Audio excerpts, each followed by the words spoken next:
پاکستان میں اس وقت شام کے 7، بھارت میں 7:30 اور یہاں ہمارے اسٹوڈیو کی گھڑیوں میں صبح کے 9 بج رہے ہیں۔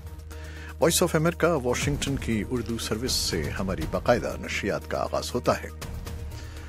پہلے گھنٹے کے لیے میں ہوں آپ کا میزبان خالد حمید۔ جیسا کہ آپ دیکھ رہے ہیں فیس بک لائیو پر ہم آپ کے سامنے ہیں، اور ویب سائٹ اور ریڈیو پر ہمارا یہ 1 گھنٹے کا نیوز شو جاری رہے گا۔ تو آغاز کرتے ہیں پہلے آج کی اہم خبروں کی سرخیوں سے۔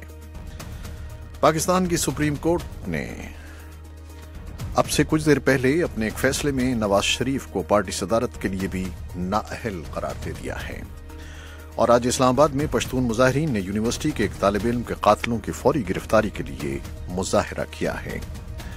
اور پاکستان کے وزیر خارجہ آصف نے کہا ہے کہ پیرس میں منگل کے روز فائنانشل ایکشن ٹاسک فورس کے منی لانڈرنگ پر اجلاس میں پاکستان کو واچ لسٹ میں شامل کرنے کی امریکی قرارداد کامیاب نہیں ہوئی، اور یہ معاملہ 3 ماہ تک کے لیے مؤخر کر دیا گیا ہے۔ اور امریکی محکمہ خارجہ نے انصار الاسلام کو عالمی دہشت گرد گروپ قرار دیا ہے، کیونکہ تنظیم مالی کی سرحد کے قریب برکینا فاسو میں حملے کرتی رہی ہے۔ فلسطینی صدر محمود عباس نے اس سال کے وسط تک بین الاقوامی امن کانفرنس بلانے کا مطالبہ کیا ہے، تاکہ مشرق وسطی عمل میں آنے والے تعطل کو توڑا جا سکے۔ اور جنوبی افریقہ کے ایک دیہاتی پولیس اسٹیشن پر بدھ کے روز ایک حملے میں 5 پولیس افسر ہلاک ہو گئے ہیں۔ اور شام کے انسانی حقوق پر نظر رکھنے والی تنظیم نے بتایا ہے کہ اتوار سے لے کر اب تک شمالی غوطہ میں فضائی حملوں میں 250 کے قریب افراد ہلاک ہو چکے ہیں۔ یہ تھیں خبروں کی 6 سرخیاں، ان کی تفصیل کچھ دیر کے بعد۔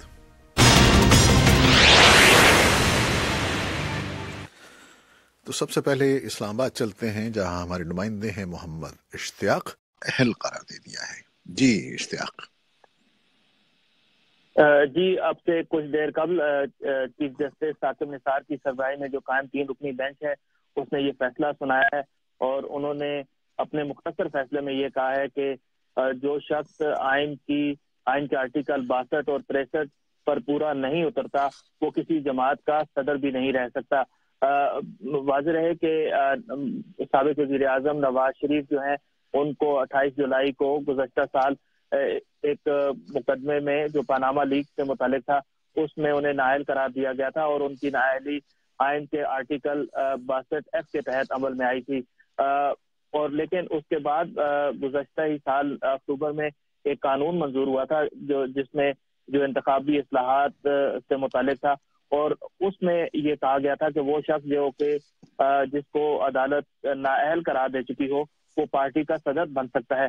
اور اس قانون کی منظوری کے فوراً بعد ہی انہوں نے دوبارہ سے ان کی جماعت نے ان کو صدر منتخب کر لیا تھا، اور اس کی وجہ سے وہ اب پارٹی کے صدر تھے۔ لیکن کچھ جماعتوں نے اس کے خلاف پارلیمان میں سپریم کورٹ میں اپیل دائر کر رکھی تھی، جس کا آج پھر یہ فیصلہ سنایا گیا ہے۔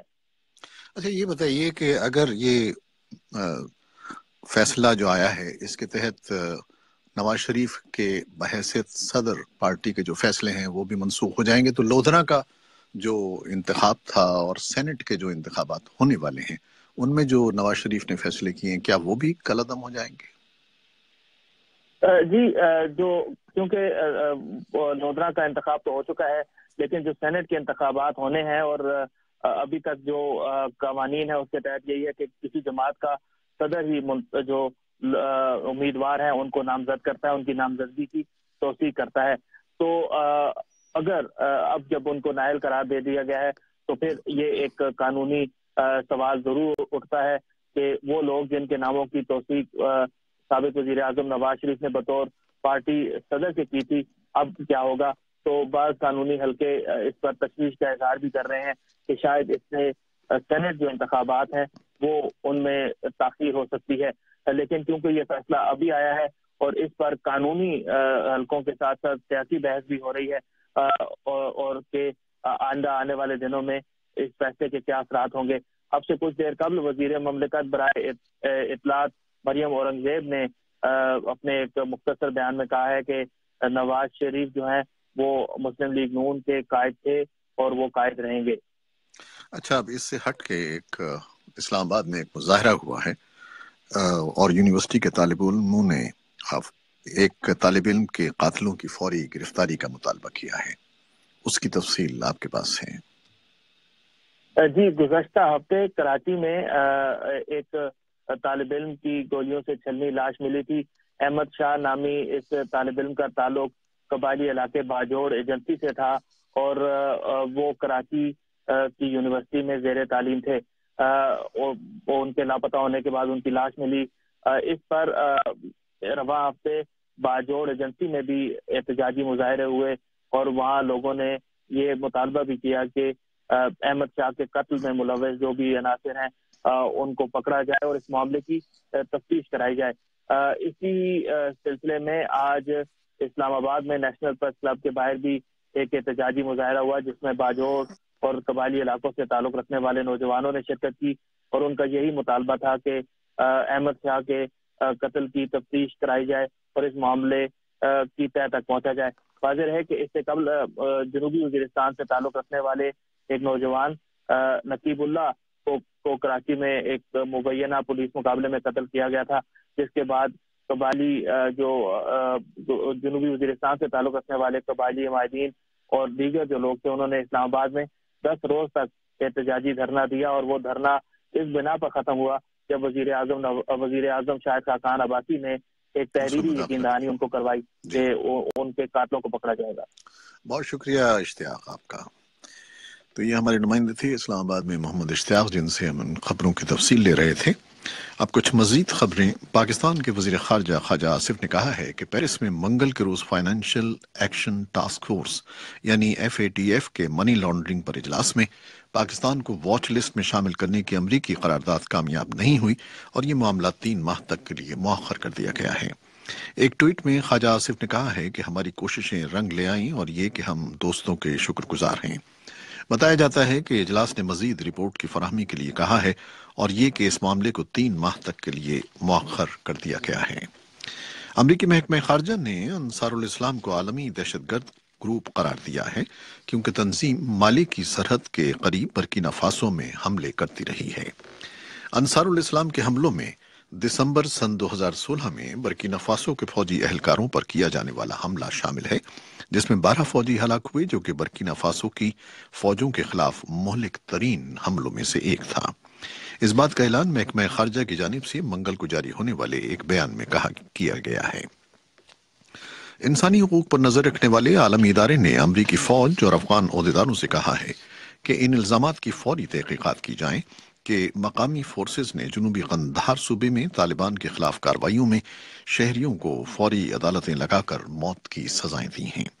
ادارے کی بدھ کے روز جاری ہونے والی رپورٹ کے مطابق یہ واقعات 31 جنوری اور 1 فروری کے درمیان ہوئے جب افغان خصوصی فوجوں نے جنہیں امریکی فضائی حملوں کی مدد حاصل تھی میوند اور پنجوائی ضلعوں میں آپریشن کیے، اور جنوبی افریقہ کے ایک دیہاتی پولیس اسٹیشن پر بدھ کے روز ایک حملے میں 5 پولیس افسر اور 1 فوجی ہلاک ہو گئے ہیں۔ پولیس کے ایک ترجمان نے بتایا ہے کہ مسلح افراد نے جنوبی گاؤں اینجکوبو کی چوکی پر آدھی رات کے وقت حملہ کیا اور 3 افسران کو ہلاک کر دیا۔ اور شام کے انسانی حقوق پر نظر رکھنے والی تنظیم نے بدھ کے روز حکومت نواز فورسز کے شمالی غوطہ میں فضائی حملوں کو کئی سالوں میں مہلک ترین قرار دیا ہے۔ تنظیم کا کہنا ہے کہ اتوار سے لے کر اب تک ان فضائی حملوں میں کم از کم 250 افراد ہلاک ہوئے ہیں۔ اس سے پہلے اتنے کم وقت میں اتنی بڑی تعداد میں ہلاکتیں سن 2013 میں ہوئی تھیں جب علاقے میں کیمیائی حملہ کیا گیا تھا۔ اپوزیشن جنگجوؤں کا اس علاقے مشرقی غوطہ پر پچھلے 4 سال سے قبضہ تھا اور شامی فورسز اس علاقے کو واپس لینے کے لیے اس قدر تشدد کر رہی ہیں۔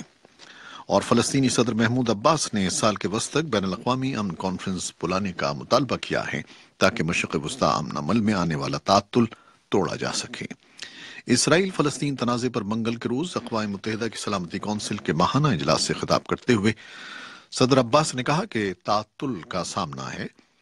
فلسطینی رہنما نے اس طرح کے اجلاس میں وسیع تر علاقائی اور بین الاقوامی شرکت کی حمایت کا اظہار کیا اور انہوں نے اپنی سوچ کی وضاحت کی جسے انہوں نے امن منصوبہ قرار دیا۔ یہ تھیں کچھ خبریں اور رپورٹیں جو ہم نے فیس بک لائیو پر آپ کے لیے پیش کی۔ ویب سائٹ اور ریڈیو پر ہمارا یہ 1 گھنٹے کا نیوز شو جاری رہے گا، ہمارے ساتھ رہیے گا۔ آپ فیس بک لائیو سے اجازت چاہتے ہیں۔ اللہ حافظ۔